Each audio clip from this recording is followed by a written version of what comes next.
আজি মই আৰু মা গৈ আছো শিৱসাগৰলৈ বুলি মানে ভণ্টিক লগ কৰিবলৈ গৈ আছো লগতে তাহাঁতৰ কলেজলৈও যাম আৰু এনেকৈ গৈ এয়া দেখিছেনে নাম ডাঙৰ শিলৰ সাঁকো পালোহি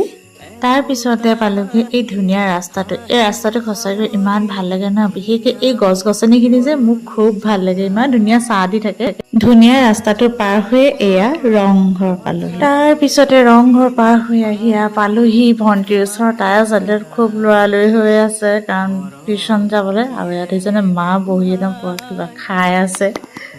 ভণ্টিক বিদায় দিয়ে আমি আহিলোঁ তাৰপিছত জাজি ধাবালৈ আচলতে আমি যাওঁতে একোৱে খাই যোৱা নাছিলোঁ সেইটো কাৰণে ইমান ভোক লাগিছিলে নহয় সেই বুলি ভাবিলোঁ জাজি ধাবাতে আমি ভাতকে খাই যাওঁ এয়া মা পুৰা বহি আছে ভাতৰ অপেক্ষাত মানে ভাত কেতিয়া আহিব বুলি ভাবি বহি আছে আৰু মই মাতিলত দেখিছেনে হাঁহি এটা মাৰি দিছে কেমেৰাটোলৈ চাই আৰু অৱশেষত আমাৰ ভাতৰ থালি আহি পাই গ'লহি আৰু খুব তৃপ্তিৰে আচলতে এসাঁজ খোৱা